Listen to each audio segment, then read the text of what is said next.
Against lefty, he had the worst slugging percentage in the National League. You took this guy out. Skip, he's your ace. I'm riding him. He's only thrown 73 pitches at that point. Yep. 48 of them have been strikes.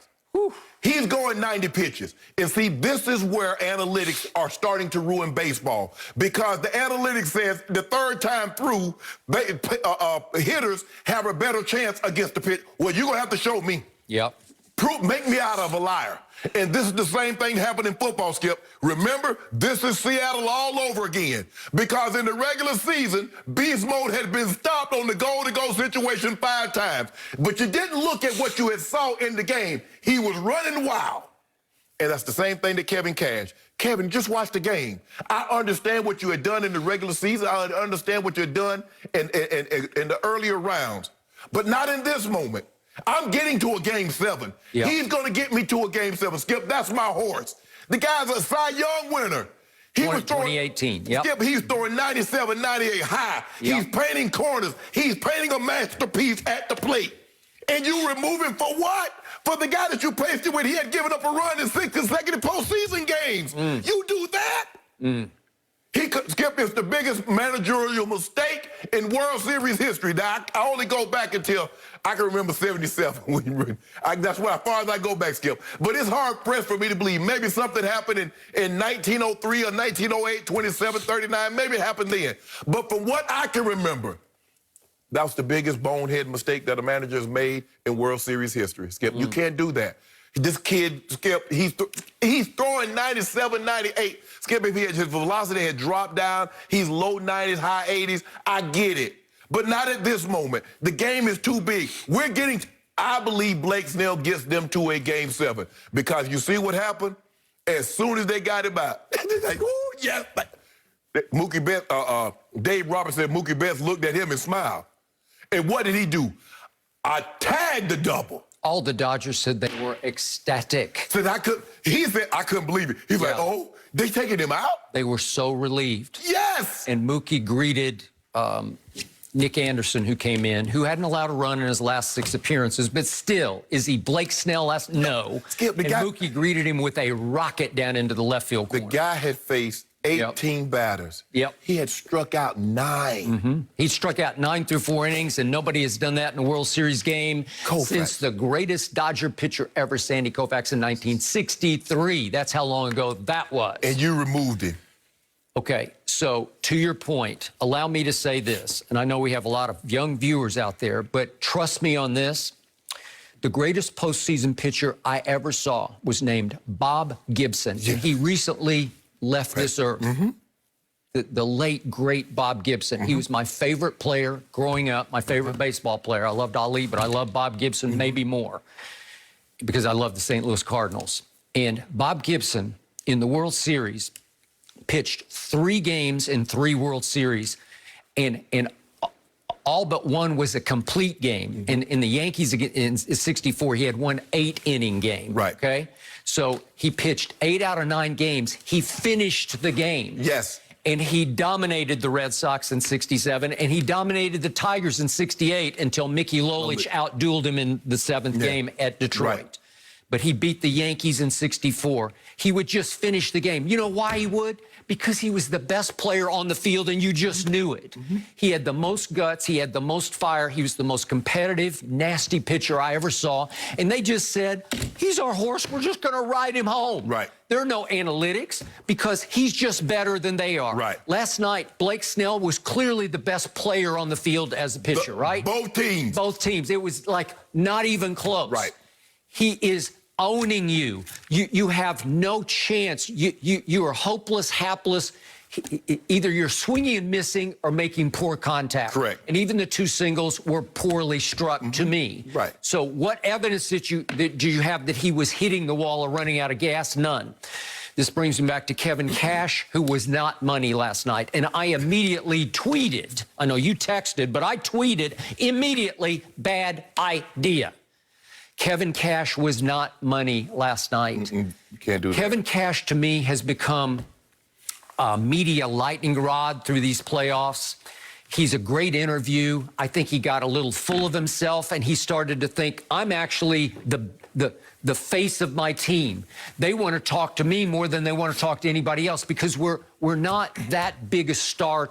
We got Blake Snell, right, and we got Arozarena, but he's sort of come from nowhere. Right. So the star of the team became Kevin Cash. Yes. The one everybody wanted to talk to is Kevin Cash because he's a great interview. But you start to get full of yourself, right, and you start thinking, I'm the genius behind this because I know analytics. And didn't he, one time, Skip, didn't he start 9 left-handed batters? Mm-hmm.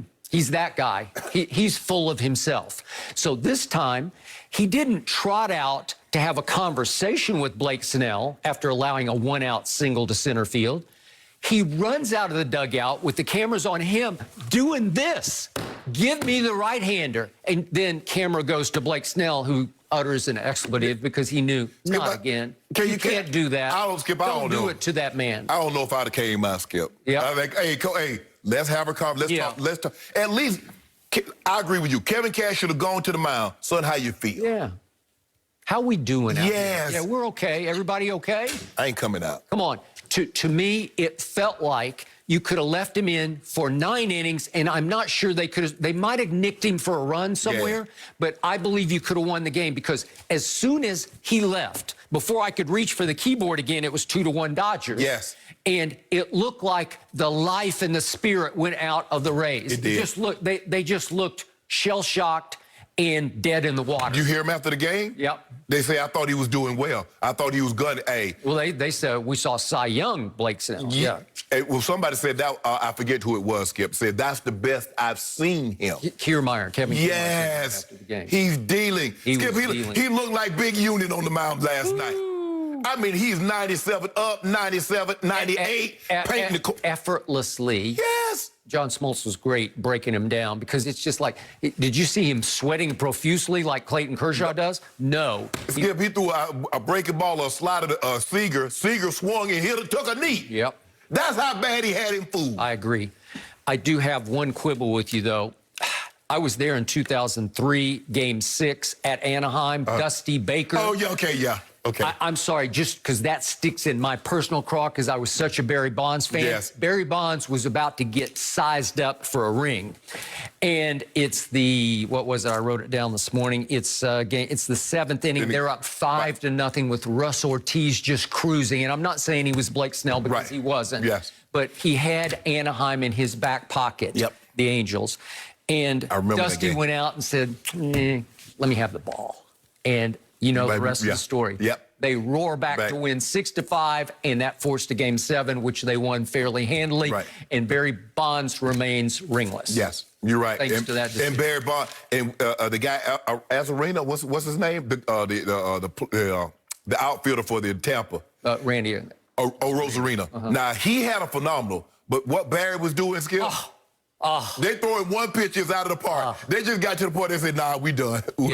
Just take first. I told you, I've never seen a hitter who actually had the advantage over every pitcher he faced, because that's never happened. Right. That man did that year. Skip, I'm watching it. I was like, I'm thinking to myself, I told Skip, this kid got stuff. This kid high 90s and painting the corners and slide and change up. And I was like, they got no chance against him. And then he got the soft hit, and maybe, Skip, it was because the guy that hit him, that's the 9th guy.